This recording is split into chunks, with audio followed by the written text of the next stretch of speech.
All right. I'm Ken Rigel from the Ken Rigel Group. Again, I've got Trung Bein from the Trung Bein Real Estate Team. I've got Jonathan Popowich from Popowich and Company. We like to get on here and just have chats about real estate when we get some questions that come up from other realtors or things that we're seeing in the market and in the industry. Hey guys, thanks for hopping on again today. Really, really, really appreciate it.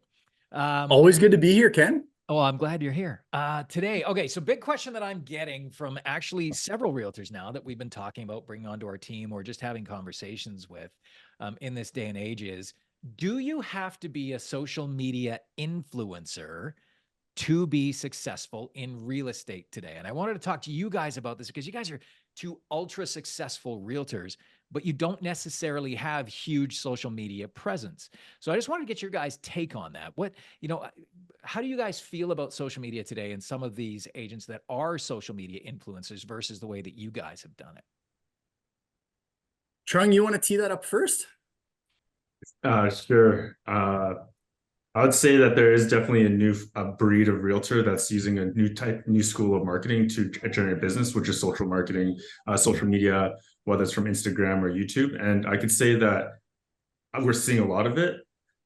They say it's working and it's getting traction, but it's really hard to quantify how much business they're getting from it. I'm sure they're doing good from it. But when I started my business, I just saw who the top realtors were in Calgary, and I saw that they were just really good at the simple things, which was the reliable methods of building relationships, doing a good job, and building a referral-based business. And that was the route that I decided to take. I definitely don't have a strong social media presence. I've gotten better at it. Definitely not doing a lot of video. And is it working? Maybe it's getting me one or two business deals a year, but I would definitely not say it's the backbone of my business. I wouldn't call myself a social media influencer at all. I'm more of a secret ninja of a realtor. But for some reason it's working for me. And I think mainly it's because I do a good job servicing the client, and then I keep in touch just the old school way. Cool.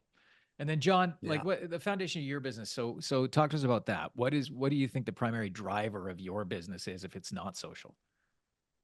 Yeah, our business, I would say, is built pretty much entirely on combination of geofarm and then just database marketing. So referral and repeat business. Yeah. And so similar to Trung, it's maybe a little bit more of a kind of old school tactics, but it's working extremely well for us. My opinion on social media, and I guess this is where I'm really starting to date myself a little bit as well, is it's been interesting in being in the industry. So I was licensed in 2008. And of course, Facebook was out there, but there was no Instagram. YouTube was kind of new and cool, but that was about it. And so anything else that has kind of come in, I've always met, I wouldn't say with opposition, but it's a learning curve to try and understand everything that's going on the social side. But I know for a while, like Facebook was the thing. You needed to get your Facebook page, and you needed to do all of these different types of things. My opinion of that is very similar to a website. A lot of times people will reference social or they'll reference a website just to sort of give credibility to whoever it is that they're considering doing business with. I mean, we do this every day with not just in real estate, but if you're looking at hiring a roofing company, you want to say like, hey, are these guys legit? Do they have a website? Or was this thing built in 1998? And that's the way that I've always sort of looked at social. Now, I also realize that there are people that do social extremely well, and there are few agents that are able to really monetize that and turn that into business, and they do a phenomenal job with it. But I would say, like, as a blanket statement, do you need to be an influencer? No, you don't. And could we go for a few more cringy TikToks and all that kind of stuff? Like, there is so much of that stuff out there right now. Yeah. Yeah. I wonder, like, really, if I'm, standing there and I'm pointing at all the different things that are happening in a house, is it really anybody who's looking at that saying, yes, I want to engage that person to help me in buying or selling a house? I think it needs to be a pretty special kind of social influencer person in order to actually turn that into business. Otherwise, I think it's just a bunch of other realtors and your competitors that are watching you and seeing what you're doing. Yeah, So for sure. And I'm kind of on board with that too, where it's like social media is almost become like a website. It's your yeah, credibility piece, right? You've got to have some presence, you've got to be there, but I don't think you necessarily have to be an influencer either. That's my take. And I think that's really refreshing for a lot of realtors too, because I think a lot of realtors feel a lot of pressure because there are some great influencers out there, but that's just what they are. They're influencers. And so you start to feel that pressure like, oh my goodness, I need to be more present on Instagram, and I've got to dance around on TikTok, or I've got to be running around a house making an idiot of myself in a fishing hat or whatever. Those are the kinds of things that you have to do. But I agree that you don't necessarily have to do that unless you want to. And that's the difference, is right. what do you want to do with your business? So you guys have mentioned the ways that your businesses were built. There's foundational pieces to every business, in my opinion. And our business was built on referrals. It was Brian Buffini's referral system. That's what we built our business on a long time ago. And the three guys on the screen, like, let's be serious, we're long tenured realtors too. So we probably are doing things a little bit old school because we've just been around for so long. Right. But I think whatever you want to build your business on will work if you want to do it and you're passionate about it. I'm not saying that being an influencer doesn't work, because I think it really does.